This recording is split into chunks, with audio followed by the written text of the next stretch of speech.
Hey, Carson. How you doing, man? Long time. Good.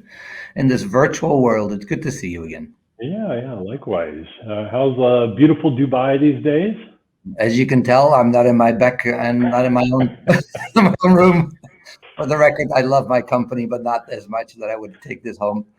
No, we're in the office. We're operating fully. We got our masks with us as whenever we're within 1 meter of somebody else. But life is running. Hotels are open, restaurants, bars, museums, everything is up and running, and the COVID cases are reducing by the day. So yeah, it feels, at least here in our little pocket here, it feels things are slowly getting to normal, which is great to see. How Yeah, about here it? in Berlin, yeah, we're kind of on that edge. There's still this split between vaccinated and unvaccinated going on, but we're rolling into fall. Not so great weather outside right now, but it was funny. I was just up in Sweden. It's like there's no pandemic at all. There's no masks. Bars are wide open. Had some great dining experiences, etc. And it's actually Yeah. funny. Let me start with a funny story from this trip. And this is how you've been in your home office for too long and haven't traveled. So I get home last night. I got to unpack. I start looking around. I'm thinking, I think I left my shirt in the hotel. So not used to traveling anymore. So kind of a funny experience. That's it. That's it. You need to have your checklist ready again. Yeah, exactly. I had everything there, but yeah. Anyway, so the hotel has acknowledged they have my shirt, so Yeah. all good. It's actually weird, like, and so in Dubai, as it gets 50 degrees right here in summer, and so whereas in many places in winter is when you have to worry because everybody gets close together, and you're indoors, and COVID can move quickly and easily. Here it's the other way around. In summer, we're all sitting indoors with the air conditioning. So now we're starting to get that in-between season, which is a really weird season in Dubai. But then once you get out of that, then all of a sudden we can go back outside again, and we have beautiful weather. But during summer, we're all cooped up together in air conditioning. This this makes me think. Thinking of warm weather, it makes me think of this trip we had to Bangkok together, and we were arriving at the same time. And I think everyone will recognize that our last names are rather similar in That's spelling, it. and remember this front desk experience we had, right? Oh, welcome. Would that be one key or two, right? Exactly. Yeah. You had to one up me with the one extra O, but yeah. I mean, and that's the great thing. Right? I love being in different cultures, and it's so great. I had this several times in Asia, having lived almost 10 years in Asia, was the experience that I always feel like a total idiot that when you're looking at people, you're like, wow, they look very similar, and of course they're not. Yeah. And then the same thing that people are like, well, you look very similar. I'm like, no, he's look very different actually. But No. it's But so yeah, how long were you out in Asia? Because you've done Asia, Middle East, and in the U.S., right? So how long were you in Asia? yeah. So 16 years US, 10 years, 9.5 years in Singapore, and then God, it's almost 5 years in Dubai now. So a whole different world. I love it. I love it. It's absolutely great. And we first met, I think it was when we were both with Starwood at the Whiteplains office near New York at Stanford, right? I think we Yes, were that's our night. listening to music and Yes, it was great. I was actually, I think you came up with the idea. It was really nice. And I can recommend this because, as much as we enjoy being on the screen, it's a face-to-face world that we're still living in. And so, yeah, it was really nice. You had suggested, hey, you know what? Why don't we just have a drink, which ended up a few more drinks, and we'll go and watch some videos. I'll show you my favorite YouTube music videos. What's his name? That guy Fort, and you showed me. I still remember it. That was really David Ford, yeah, British David guy, Fort. yeah. Yeah. So it was a good evening. It's a great way to get to know people, and then this is hospitality, right? We're still living and having people get together, and I think with this change in scenery and change in what all the different things that are happening in the world, you'll see less business travel likely, but you're still going to have that first meeting and last meeting. You still have to have that, and that's what we're really looking forward to, having that back everywhere. Yeah, I think that was the 20, maybe not quite 20 years ago, but that was a jet lag evening for both of us, I believe. So And that's what it was. I'm middle sure. of the night somewhere. Yeah, it's interesting. I mean, the airports were busy yesterday and the day, a couple of days before when I flew out. A lot of leisure travel. Don't see a lot of business guys walking around. If so, they're still in their home office attire. But the plane was full. The planes were full on my short trip. So same in Dubai. I mean, are you traveling? Yeah. I'm traveling. I'm going to high tech Dallas, so which will be great for the first time. What is it, 17 months or so? No, we're traveling again. I've been to Mexico. I made sure I'm jabbed up the yin yang. So again, Dubai did a great job in making sure that first I had the Chinese vaccine and then I had the Pfizer vaccines. And so it's 4 shots now, the whole family. But yeah, definitely traveling again. But this is where you see the big disparity, you know, talking to all my Starwood friends in Asia Pacific. And, you know, some people are still living in Australia lockdown, whereas, you know, we're all over the place. Singapore is still having their lockdowns. China's going back into lockdown. We had a few hotels that are still locked down and other ones that are fully open again. So it's really, it's difficult when you see all these things. We used to have our regular calls, or I still do my regular calls with all my IT guys around the world. And that beginning of the COVID situation was everybody had the same story, right? We're all in lockdown. We all don't know what's going on. We're doing whatever we can. And now you just have these massive disparities. You know, my brother in Holland said, "Wow, Willem, now I know what it feels like to be in a third world country," because, you know, we were all vaccinated and he was still waiting for the 70 plus people to get vaccinated. So yeah, it's crazy. So how are you seeing? I mean, obviously, Kerzner operates in that luxury space. You know, so how are you seeing the pandemic and specifically the IT investments and what you're trying to do in the IT world during this period? I mean, what impacts are you seeing around the portfolio of Kerzner? Yeah, I was thinking about that the other day. Like, you know, I was thinking like, well, you know, in Starwood days, we were in, you know, the 4 or 5 star and sometimes some of the 3 star. And I was thinking, wow, I'm glad I'm not in that business 3, 4, 5 star business anymore. But then I was thinking, well, God, what if you're a hostel owner, right? I mean, that's the really tough time. So we've been lucky, ultra luxury sphere. So we've got as you can see behind me, we've got the Atlantis. So that's, you know, like luxury, but large scale. And then you have the One&Onlys, which are the ultra luxury. So this is, you know, people that own countries and people that have done very well in business, and they can typically have their own airplanes or chartered airplanes. They are very mobile. And so we've been lucky in that, where they've had more flexibility to travel in their own airplanes rather than having to be on airplanes or being in airports where people want to stay away. But also when they get to the resort, they also have, you know, you have individual villas, individual pools. There's a lot more space, you know, especially One&Only. Even if it were to be 100% occupancy, you still feel that the hotel is empty because it's that quiet. And that's what people are looking for right now, of course, a little bit more space. So that's been good. So during this period, I mean, obviously occupancy levels across the globe have been down. So have you seen, you know, your owners and Kerzner in general making investments in FF&E, IT, both, one over the other, et cetera? I mean, what kind of this, you know, the capital investments have you seen? I mean, it's a great opportunity to swap out the carpet and change the furniture and paint the hallways, right? Yeah, exactly. Well, we definitely patched all our servers 100 times over during all these outages. So we've been good there.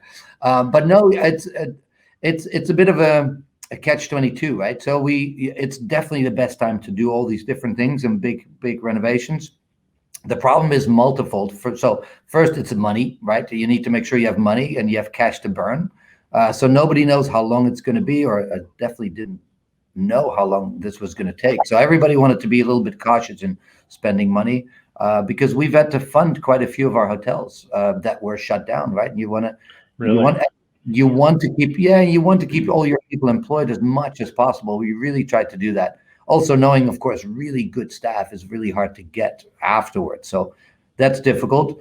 So that was one thing. And then the other thing is it was really hard to get stuff. So if you would say, hey, look, let's do the renovation now, costs of getting materials flown over was massively expensive, which in a way was weird because you would think that you got all these empty airplanes. Why don't you use them for freight? Interesting.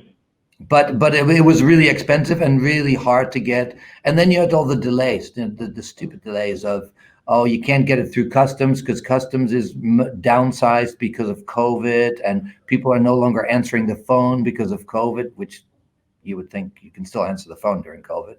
But that was happening a lot. So a lot of restrictions. So we tried to do it, but we also ourselves as a corporate head office for our own hotels, we also were a little bit reluctant to spend a whole lot of money. So what we did, instead of our usual kind of broad spending, we did narrow, instead of wide, going narrow, and we focused a lot on our data security, as well as our website. So we wanted to make sure we keep that connection to our guests, kind of the brand recognition, the while you're at home, we've all seen these, the kind of the ads and the connection saying, hey, cooking with the chef and yoga with the gym people and all these different things. We did that to stay connected. So we invested in that. And from a security, because honestly, people going all remote, working from home all of a sudden poses a whole set of new challenges. It's great to have them working from home and everybody's got laptop and that's all fine. But after a while, like, well, hold on now, are they patched still, right? Again, if everybody was used to being on a corporate network, now they don't show up on a corporate network for months. How do you make sure that they're all secure and everything? And so fortunately, we've done quite well already. We were totally in cloud, but that was an important factor for us to keep investing in. Now that things are starting to open up and things are looking, promising for the future, we're absolutely full on focusing back on making sure that we are ahead of the Q4, which is always for us really big, the festive season being leisure resorts. So we're doing a lot of investments, making sure we're ready for that. This home office and remote working concept, it's very interesting. I mean, it started kind of like, with BYOD. People wanted to, get off the BlackBerry and get their own iPhone right into the world. And then they wanted to use a Mac and not a PC. I mean, we've seen some kind of premonitions of what was to come. And now all of a sudden you have everyone, trying to work from home. And it makes me think about GDPR, PII data, and to your point, securing of this. But hey, you're probably the closest person I know to ask the question. I mean, China just announced a GDPR-like rule, or I guess it's in August. Correct. They agreed in November it's going to go live about this extraterritorial data restrictions. Tell us a little bit about that. What do you think this is going to do to your business and to other global hoteliers out there? Yeah, no, it's a very good point. This is my last little bit of hair is going to go for this one, I think.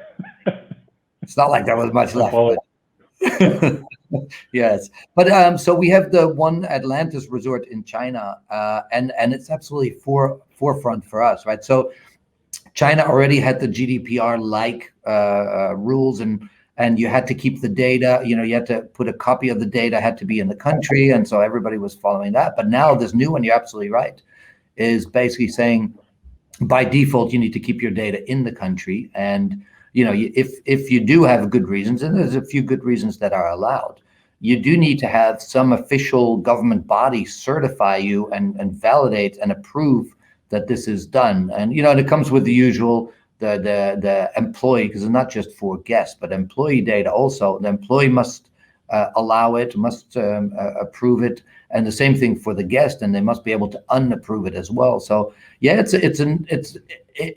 this interesting tension that you're starting to get, right, or that we've been getting for a while now, where between we want to ultra, and especially in our business, right, ultra personalize the experience for the guest, but even for the employee.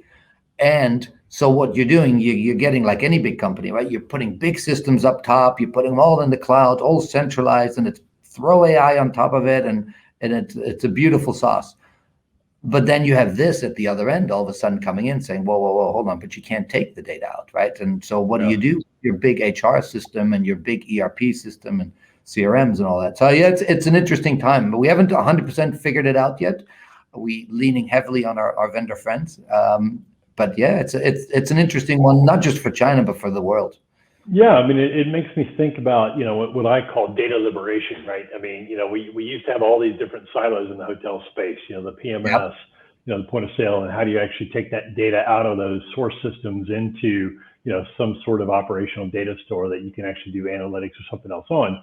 And we've seen this shift towards cloud, first of all. Secondly, the shift towards, the microservices architecture and the enterprise service bus. I mean, Oracle's doing it, Protel's doing it, Athalea's doing it, Muse, et cetera. So, it's interesting because these systems and these platforms are going to run straight into, this data nationalization efforts around the globe. I mean, Russia started it years ago. Now China, obviously, the GDPR in the US, et cetera. So it's very interesting. I mean, how do you see these platforms and, as a consumer of these services, how do you see that going forward? Do you think you can have two platforms, one for China, one for outside of China? I mean, what do you think? Yeah, absolutely. I mean, at a short term, absolutely. That's what you'll have to, because you don't mess with China, right? So you want to make sure you really want to make sure that that you do follow these requirements. And so short-term solution, that it's really that kind of a setup where you say, okay, let's keep all the data in whatever we cannot get approved to be stored outside the country. And then longer term, I think, somebody's going to come up with a proper, clever solution that's going to maybe anonymize the data and aggregate the data in country and then export it out so you can still do your analytics, because we do love our data, right? So yeah, you can still do all the analytics and everything, but it won't be on a PII level. So that's going to be a little bit the future, I believe, that you're going to come onto. But yeah, so actually, I didn't even mention, we have a new brand coming, Cyro, and that's going to be a totally different thing for us. So we're living in the luxury sphere, and where it's, our technology is much more in the background, powering the people that provide the service rather than directly doing self-service for our guests. But now this, for Cyro, it's going to be actually the complete opposite. It'll be still 5-star, but like entry-level 5-star, and it'll be all focused on self-service. So your own gym membership, your own meal plans, your own self check-in, your own, everything done by yourself. And so for those, we absolutely want to have a single platform, right? Just completely start fresh, and we don't want to do the best of breeds. And we do use currently, so what we currently do is we use best of breeds, and we have our own middleware that we connect everything in. But then it is our own problem how to resolve this GDPR issue as well. Whereas if you do get the platform, you have that extra expert out there. So this makes me think, I mean, I think self-service is something that the airlines have done very, very well, right? I mean, it was actually a consumer behavioral shift that they forced onto, their flying passengers by eliminating the check-in desks. But yeah, I remember though, it was tough. It was not an easy time. I remember being forced into the line for the kiosk, right? And everybody's just, no, I go to the desk. I stand in line at the desk rather than taking your kiosk, right? Yeah. But, and I think, V2 or Gen 2 of the airline model was, hey, instead of the kiosk, you can check in at home and use your own paper and your own printer ink. And I think it was a very interesting forcing function. And now it's part of our normal behavior, right? Ooh, I got to check in 24 hours before. Let me make sure I either have my mobile pass or my paper pass that I printed myself. These data nationalization, these security reporting requirements in country, they've always been a barrier to streamlining the guest journey pre-arrival, in and post-stay. Yeah. I mean, what do the Cyro new brand that Kerzner is launching, having a focus on self-service, are you looking at the full guest journey of booking through check-in, through mobile key, through opening door locks to ordering food, et cetera? I mean, is that the full journey you're looking at? Absolutely. But as you said already, there's always these challenges, right? And having lived so long in Asia, I remember coming back to US and doing my first self check-in. I think it was a W or so, doing the and doing keyless. holy smokes, this is a great experience, right? We're not used to this. We're not used to this. It's you can do everything on your mobile, but you stop by the front desk because you need to scan your passport into the government system or the police database or whatever else it is. And so, I was on the Singapore tourism board for a while, just trying to advisory board, trying to see how we could do that. And the advisory board was all for it, of course. And then we said, hey, why doesn't the security agencies in Singapore do this? And they said, absolutely not. But they did. And in the end, they did, they did approve with selfie validation and some great technology. And so I think it'll come. In Dubai. I don't think we're there yet. It'll take a little bit longer, but you can see the interest already from the industry and industry partners and government agencies. So I hope it can be done, because you really want that full journey, right? If you're going to do it fully. So is the Dubai, I'm just going to say the Dubai Police Department, are they still wanting front and back copies of each credit card? No. They no. The Dubai police, they're the people that have Lamborghinis, flying motorcycles. No. They're the highest.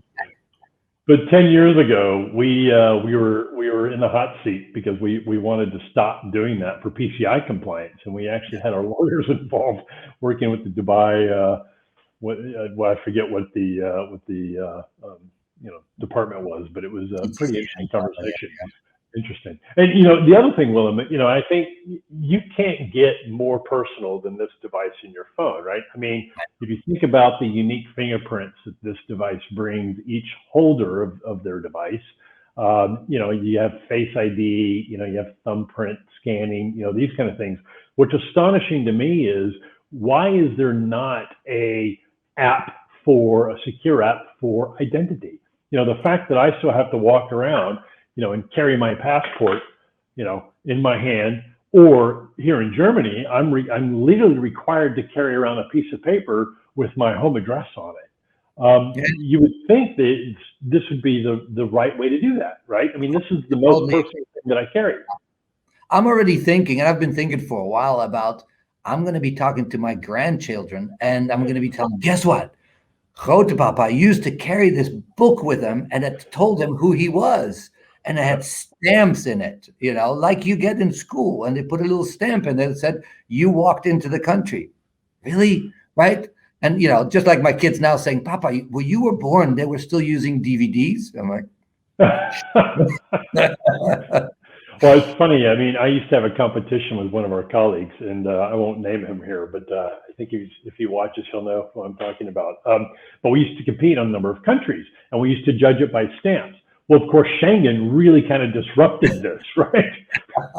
Now you got to do selfies with Google location. Yeah, but talking more about that though, that is something. And then of course with COVID, kind of tying this whole thing again together, right? COVID and GDPR and the privacy and all that, and passports. I mean, so now we have Expo starting soon in Dubai, and one of the things our poor hostess is going to have to figure out is like, well, if we say that, hey, you must be vaccinated to come in, how do I know that this little writing in Ukrainian and it says blah blah blah, blah COVID blah blah blah or blah blah blah Pfizer blah, that's really what it is, right? And so I would love to have some kind of global database that I can check, God forbid for the privacy people.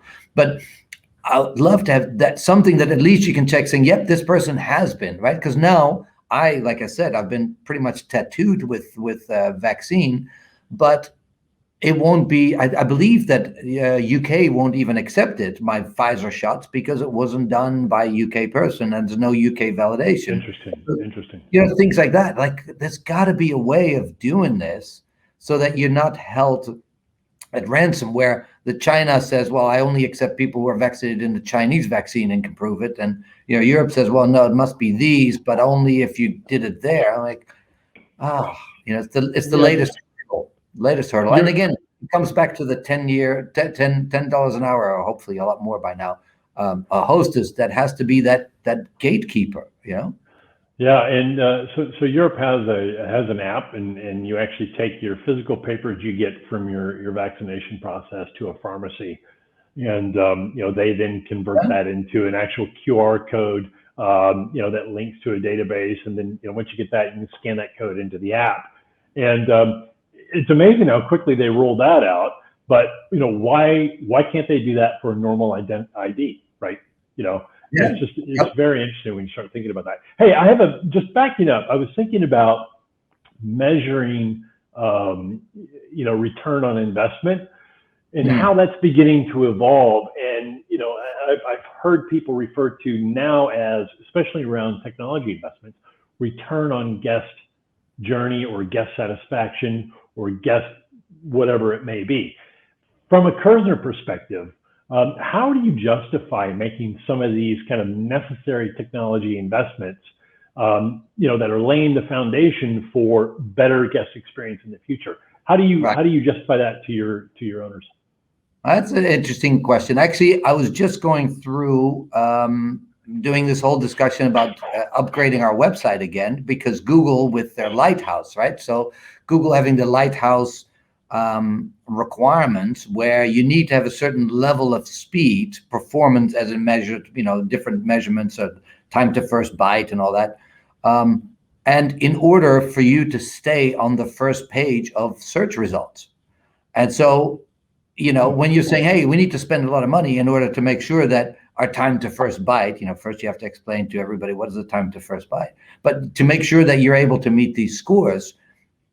And so there is no immediate ROI in it, but it's, you can easily explain it saying, look, have you ever gone to page 2 of Google? No, nobody goes to page 2 of Google, but it may not even exist. Who knows, right? But you don't want to be there, basically. And so it's not a direct ROI you can prove and show. So you have to come up with all kind of reasoning and from a guest perspective and an experience perspective. And it's the same thing when guests come on site, where we have to, we show their satisfaction. So lots of surveys and feedback and questionnaires and things like that, that you have to quantify. It's interesting. I mean, there was a moment in time, it's definitely past now, where if you framed it, especially around the beginning of PCI and GDPR requirements, at least here in Europe, where you could frame an argument from a security angle, it would always get approved. Exactly. Yeah. And so it's kind of the next generation. And I think that next generation is going to be around guest satisfaction and that guest journey, right? More efficient, yeah, better satisfied self-service, these kind of things. And so I think it's always been very hard to value an IT investment because it's very intangible, right? But it's very interesting. I think, as coming back to this data liberation concept, as we start to get data pulled out and, up above, and you can actually access it, do the analytics on it, et cetera, you also need to have a person, a data scientist, or somebody on the other side of that equation that actually can not just look at the data, but create the information necessary to then get back to the business on and say, hey, look at this, or look at this, or we should do that, right? And to me, that's the evolution of revenue management, right? Yeah, no, absolutely. Revenue management is going to be that next data cruncher and turning, like you said, turning that gigantic data swamp into valuable data, and then turning it into some pretty graph that everybody can easily understand. Which, because it is a lot of data. And so, yeah, I completely agree. And we've been looking at that too. So I did a presentation to the rest of my XCOM, and we talked a little bit about, things of the future and, your VR and all the augmented reality and all the fun stuff, but also data scientists and analytics. And so one of the things we talked about too is how do we analyze people's feedback without asking for feedback, right? I don't want to ask another survey, not even a 2-second, one question type of thing, but purely let's look at their faces, right? The technology is smart enough to know the faces. Are they happy? Are they not happy, right? What's their feedback in general? So there's a lot of these things where you think like, hey, longer term, how do we analyze this without just bugging people all the time? Are you happy or not happy? And we got to be able to figure this out a little bit more smoothly. Do we clap our hands if we're happy? Yeah. Hands up, like, yeah. But you saw who came up with that. Now with the new glasses coming out now, right? The new, which one is it? The Ray-Ban glasses? I think Facebook, there was something together with Ray-Ban, yeah. Right? Exactly. Coming out with us, because remember when we were, I'm sure you were that too, with Fritz, when we were, Google. and he's, he was Mr. Technology, and he showed all this cool technology. Look at this, and everybody goes, look at that, and then he put the Google glasses on, and everybody goes, ugh.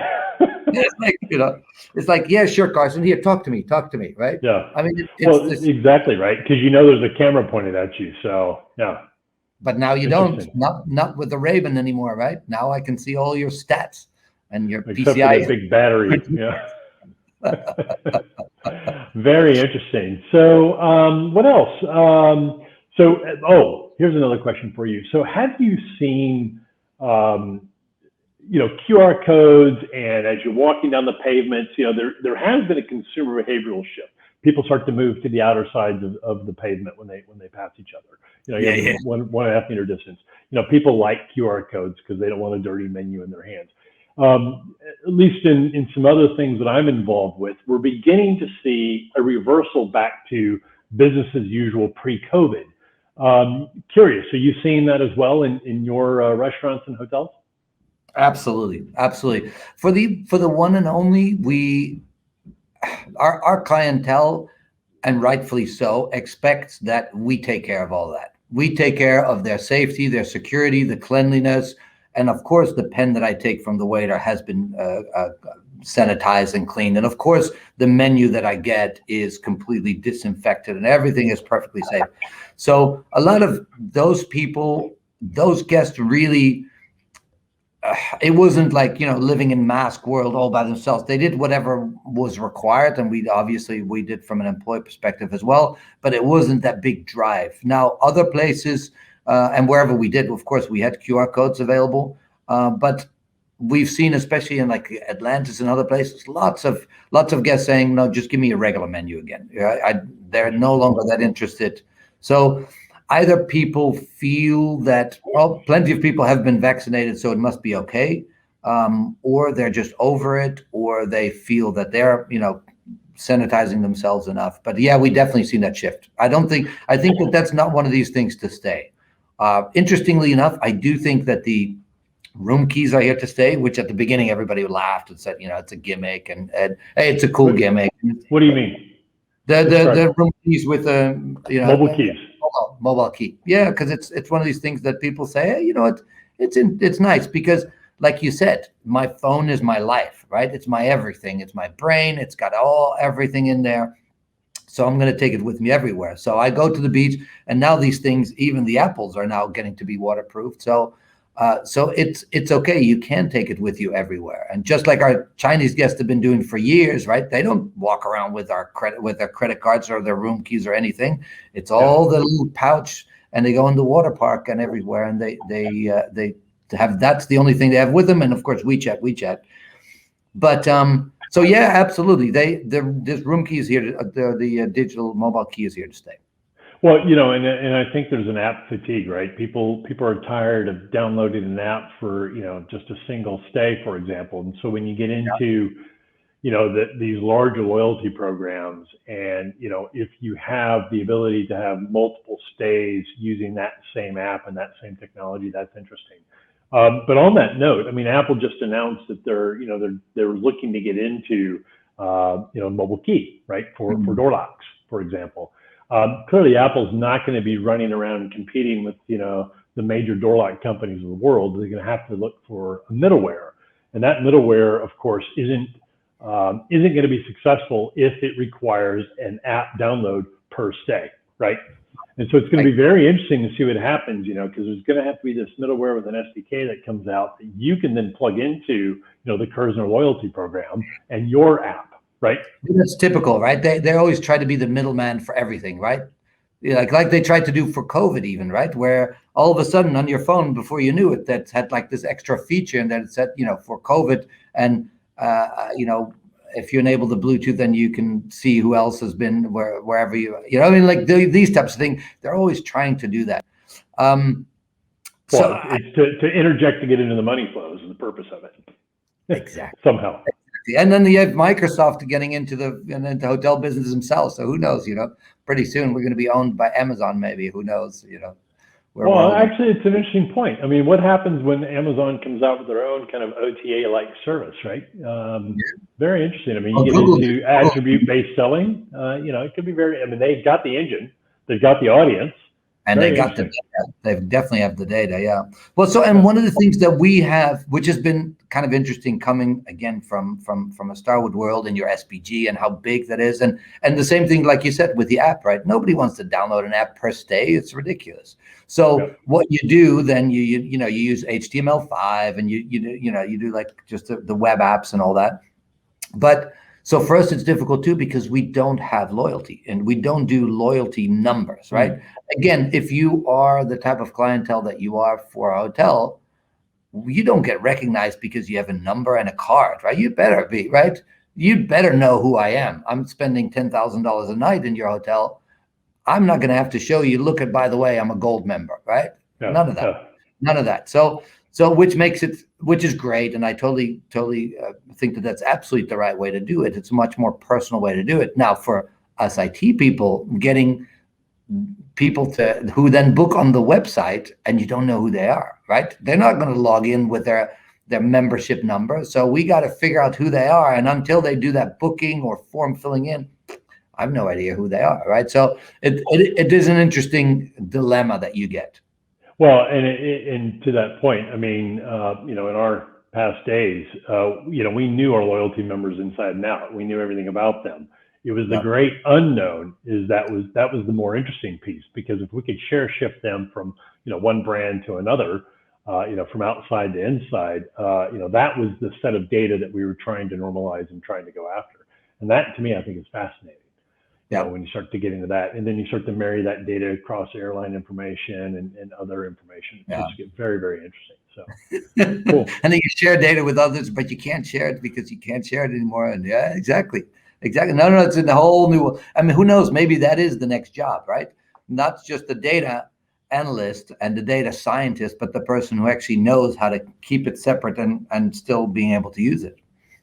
Well, it's actually very interesting, right? It's almost the reversal of big data. It's like compartmentalized data again, data silo, right? Yeah. Interesting. Yeah, exactly. Well, hey, who knows? We went from thin terminal to laptop to back to thin terminal to web to who knows. So yeah. The pendulum will swim. The pendulum will swim everywhere.